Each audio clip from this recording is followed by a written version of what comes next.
Watu ambao mara nyingi wamepitia maumivu makali au kuumizwa huwa wanatafuta sehemu ya kupata amani ya moyo wao. Huenda wakaanzisha mahusiano mengine wakihisi kwamba watapata furaha tena, au kutafuta vitu ambavyo wao wanadhani vitawapa furaha, mfano mali, ufaulu mkubwa, umaarufu, pamoja na vitu vingine vinavyofanana na hivyo.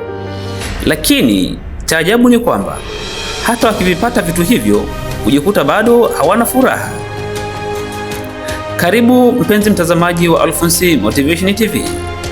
Ikiwa ndio mara yako ya kwanza kutizama chaneli hii, au wewe ni mdau wetu lakini bado hujasubscribe, tafadhali bofya kitufe kilichoandikwa neno subscribe ili wa kwanza kupata makala hizi zenye kukupa maarifa na ufahamu na zinazokujenga kiroho pia.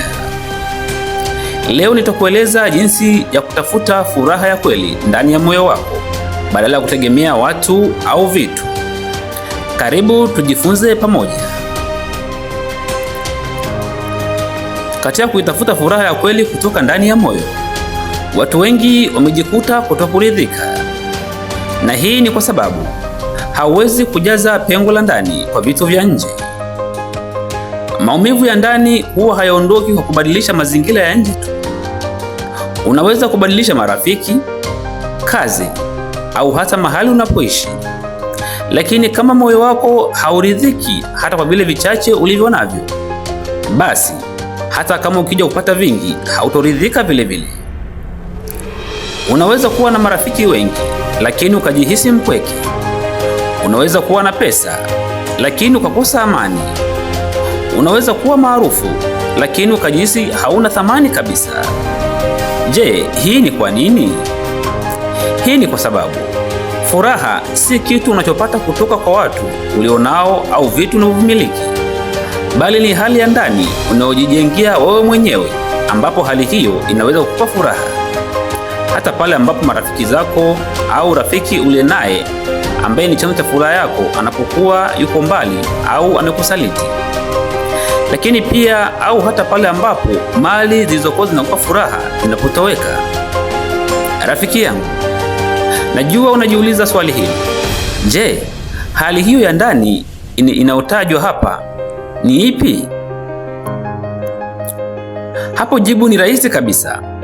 Hebu sikiliza mfano huu utakupatia majibu ya swali lako. Katika Biblia Takatifu kuna historia ya mtu mmoja aliyekuwa tajiri sana na jina lake aliitwa Ayubu. Mtu huyu hata baada ya kupoteza mali zake zote, familia yake pamoja na afya yake pia, lakini bado aliendelea kuwa na furaha pamoja na tumaini. Sasa hebu tujiulize tena swali hili. Je, furaha ya Ayubu ilitokana na nini ikiwa alipitia maumivu yale makali na alipoteza kila kitu? Jibu ni kwamba furaha ya Ayubu ilitokana na hali ya ndani aliyojijengea yeye mwenyewe, yaani tabia ya kumtegemea Mwenyezi Mungu pamoja na kumtumainia yeye kama chanzo cha furaha yake, hata pale ambapo angepoteza kila kitu. Swali langu kwako ni hili. Je, wewe umemweka nani moyoni mwako ambaye ndiyo chanzo cha furaha yako hata ikitokea umepoteza kila kitu? Tafadhali jibu swali hilo kwenye upande wa comment section, nami nitapitia baadaye na kutoa reaction kwako. Rafiki yangu, watu wengi huingia kwenye mahusiano mapya wakiamini kwamba watapona. Wengine hujikita katika kutafuta pesa, umaarufu au mafanikio makubwa, wakidhani kwamba hapo ndipo furaha yao ilipo. Lakini ukweli ni huu: vitu vya nje vinaweza kukupa furaha ya muda tu, lakini haviwezi kukuziba pengo la ndani. Furaha ya kweli haianzi nje, bali inaanzia ndani yako. Ni muhimu kuelewa kuwa maumivu unayopitia hayamaanishi kwamba umevunjika kabisa. Mara nyingi maumivu huwa ni mwalimu mkali anayekufundisha kile ambacho usingejifunza katika hali ya kawaida. Lakini kama hautakubali kujifunza, utaendelea kutafuta majibu sehemu zisizo sahihi. Watu wengine wanatafuta mtu wa kuwatia moyo, wakati ukweli ni kwamba walipaswa kwanza kujitia moyo wao wenyewe. Wengine wanatafuta kuthibitishwa pamoja na kuaminiwa na dunia, wakati walipaswa kwanza kujiaminisha pamoja na kujithibitisha wao wenyewe.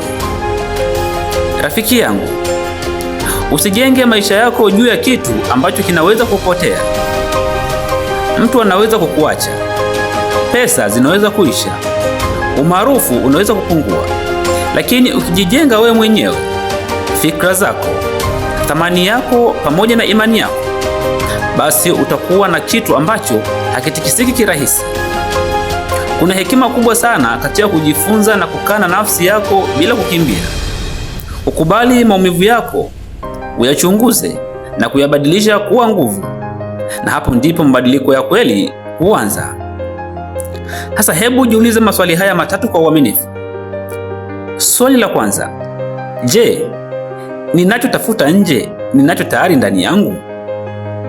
Swali la pili: je, ninaweza kujipa amani ninayotegemea kutoka kwa wengine? Swali la tatu: je, ninaishi maisha yangu kwa ajili ya kuridhisha nafsi yangu au macho ya watu? Hakika ikiwa utajiuliza maswali hayo kwa uaminifu na kuyajibu vema, basi utakuwa umefanikiwa kutengeneza furaha yako mwenyewe badala ya kutegemea watu au vitu. Rafiki, furaha ya kweli si matokeo ya kuwa na kila kitu, bali ni matokeo ya kuwa katika hali ya amani na kile ulichonacho, hata kama ni kidogo. Unapojifunza kujikubali, kujiamini na kujijali, basi unavunja minyororo ya utegemezi wa furaha kutoka kwa watu au vitu vya nje, na hapo ndipo unapoanza kuishi maisha ya uhuru wa kweli. Kumbuka kwamba hauhitaji mtu mwingine ili uwe kamili. Hauhitaji mali nyingi ili uwe na thamani. Hauhitaji kuthibitishwa ili uwe na maana. Rafiki, wewe tayari ni wa thamani. Wewe tayari unatosha. Lakini ni jukumu lako kugundua hilo na kuliamini. Na pale utakapoanza kuishi kutoka ndani kwenda nje badala ya kutoka nje kwenda ndani, basi utagundua kitu hiki cha ajabu sana, kwamba furaha ambayo ulikuwa ukiitafuta dunia nzima, kumbe ilikuwa ndani ya moyo wako na ilikuwa ndani yako muda wote, ila tu wewe haukuigundua. Asante sana kwa kunisikiliza. Tafadhali kumbuka kusubscribe, kulike, kushare na kucomment pia. Lakini pia share kwa marafiki zako ili nao wapate maarifa na hekima kama hizi. Na Mwenyezi Mungu atakubariki sana. Langu jina naitwa Alphonce Ndabita, na hii ni Alphonce Motivation TV. Mpaka wakati mwingine. Ciao.